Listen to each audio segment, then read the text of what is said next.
Okay, here's your commercial GE washing machine. And so, first thing we're going to do is check the lid switch. Okay, so you need to remove this side panel here.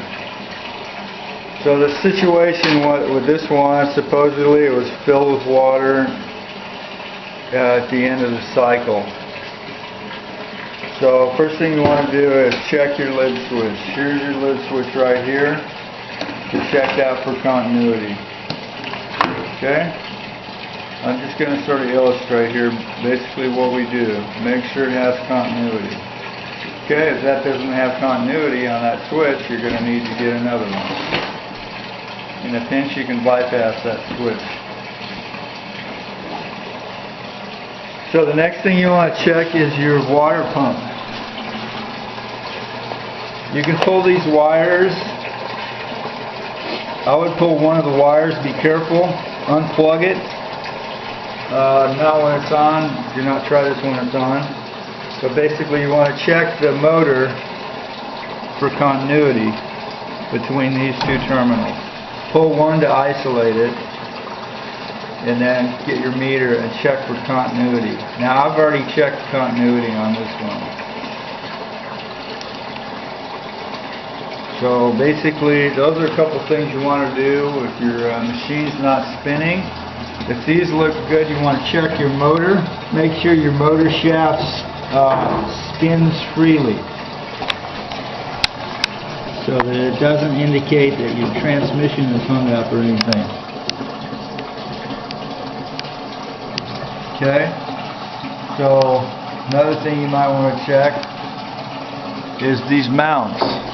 If you have this situation here, we can see it's sort of taking a beating, then one of your mounts is probably going to be shot. There's like 4 rubber mounts on each side of the tub that hold it up. So that's a couple of things you want to check. Now if you're having a problem with your dryer,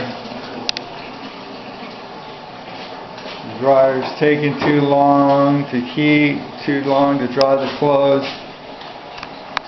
first thing you want to check is inside here.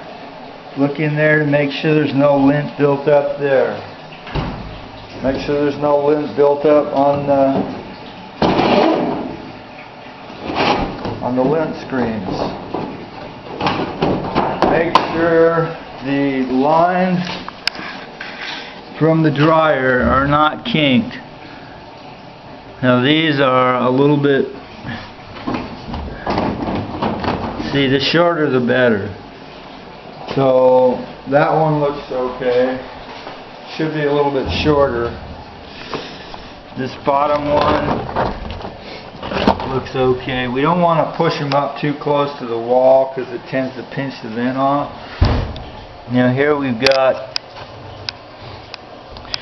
a pretty good airflow system. Ideally this has a automatic closing door. So that door is going to be closed, so the flow, if there's 2 people sucking on these dryers, the flow and the crack under the door and the crack over here might be enough. Ideally you'd want to put a vent somewhere to make sure you've got enough airflow coming through here. And then here we have a water heater that's going to be using a little more air too, because it's a gas water heater. So you always want to make sure you have enough airflow in the room for your dryers. There's a whole mathematical formula for this, and just guessing that the crack, the gap in here under the floor is going to be enough, and the gap over here is going to be enough airflow for this scenario. Might be good. If they complain about it taking too long to dry, then we're going to have to put a vent up in the wall. Unfortunately these windows don't open, so we can't do that. So that's your commercial laundry equipment tip for today. Thanks for watching. If you need any help, you can contact me at ApplianceWorks@yahoo.com or 707-445-1591. Thanks for watching.